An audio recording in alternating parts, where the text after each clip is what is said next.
Good evening and welcome. You are part of the largest U.S. election program that IFES has organized since 1992. We have over 500 people from 85 countries. We have over 200 representatives of election management bodies. We have almost 100 members of parliament and legislators. We have more than 30 judges, everything from chief justices of Supreme Courts to magistrates of election courts. We have academics, we have business leaders, we have politicians of all types and sizes and shapes. We have a wonderful contribution to witnessing America's elections over the next few days. We welcome you, we thank you, and we say to all of you, learn from each other.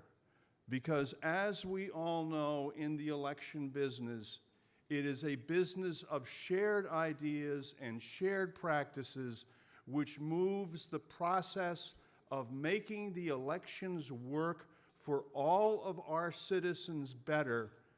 And the best ideas are in this room among all of you who are so dedicated to the process of free, fair, accountable, transparent elections that move our democracies forward. So thank you all for being here. Thank you for the contribution you are going to make to the integrity of the United States electoral process, as well as the steps and challenges that working together, we all make the value of democracy move forward around the world. So thank you and welcome. To all of you.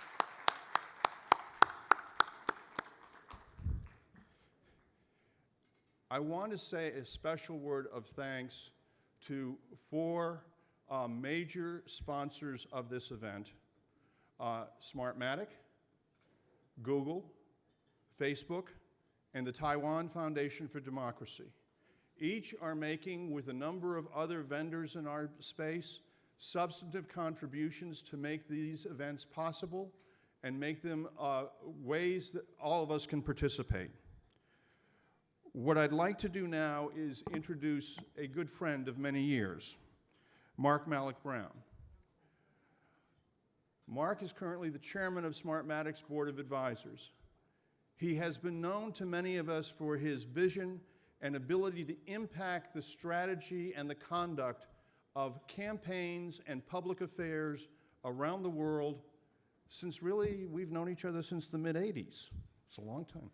You look older than I do, Mark. Thank you. I appreciate that. He has had a distinguished career with the United Nations.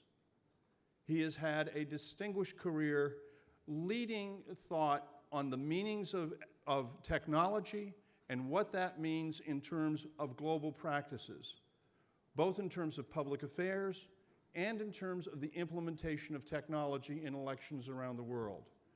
And at Smartmatic, he has engaged the company in the important debates that all of us are having within our commissions, within associations, as to how the process moves forward.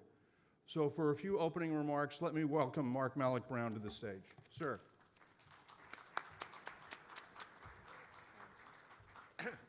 Well, Bill, thank you very much. And let me, on behalf of all of us, thank IFES and Bill for assembling this extraordinary event.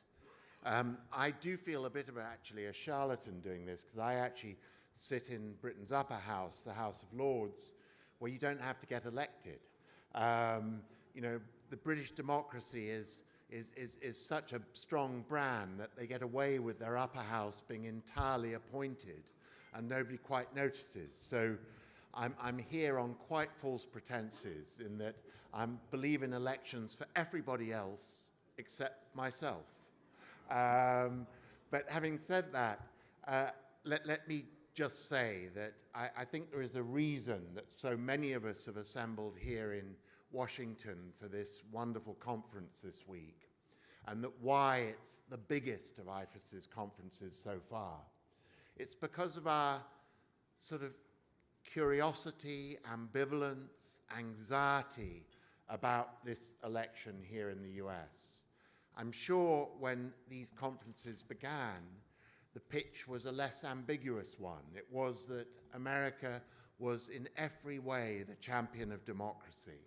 I, as one who've very much grown up in the American shadow, whether it is going to graduate school here, living here for 20 years plus, working for the UN and running indeed before that a political consultancy, I have been unqualified in my praise of the contribution that American democratic and civic practice has brought to the world. We arrive here, of course, slightly on tenterhooks, anxious to see that that reputation is sustained through what I imagine will be a difficult few days. But I expect all of us very much hope that that innate fairness and competitive good sense of Americans that we like to think they got it from the British, that, you know, at the end of a hard sports game, they do still shake hands. And we very much hope that this election is going to end in that way. But as I say, I think we're all thrilled and grateful to Bill and his team for giving us a front row seat this week. Let me just perhaps say something that I'm sure is true for all of us in this room, from wherever we come.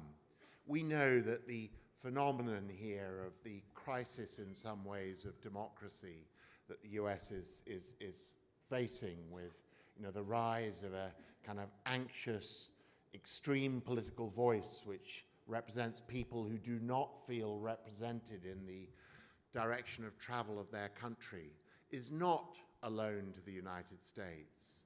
Polling across many countries in recent years shows this. In my own country, the surprise result of the so-called Brexit vote to leave the European Union, the election of presidents in a number of countries whose election commissions are represented in this room, you know, all shows the same point. There is a lot of frustration and anger out there, and a lot of people who feel perversely that democracy doesn't represent them. And so I think for all of us who care deeply about this, to take the time this week to learn from each other as to how we can restore faith in democracy is critical. We cannot, as a mainly election commission audience, deal with the broader political issue of what are the inclusive messages that bring people back on side.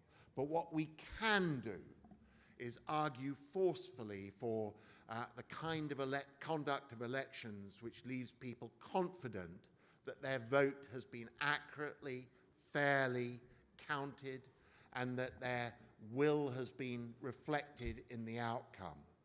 And so the mechanics of elections, which my company, Smartmatic, we've counted 3.7 billion votes in the world, and we like to say nobody's proved to us yet that a single one of those votes has been miscounted. The mechanics of elections, from the observer arrangements, from the legislative arrangements to the degree of automation and technology applied, you know, all these are critical issues to build systems in increasingly large and complex democracies of the kind represented in this room, which will allow a quick vote count.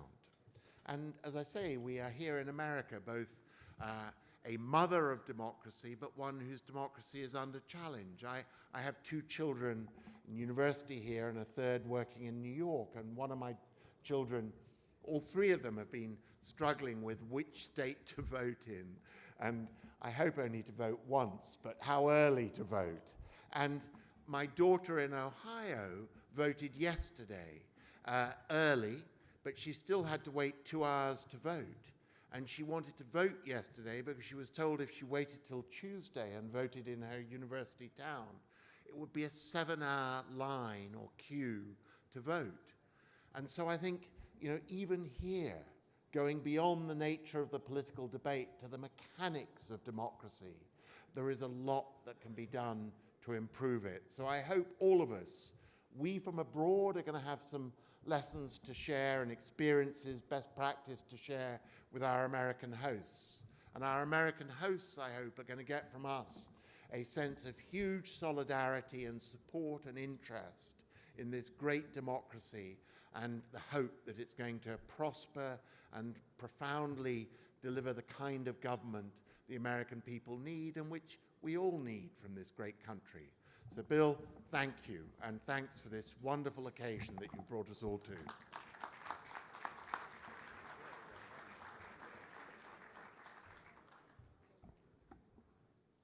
Thank you, Mark. Well done, as always.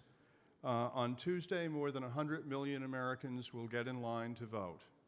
Already, somewhere between over 30% of our population has voted. We are witnessing a wonderful exercise in belief in the process, and belief in democracy, and belief in the outcome.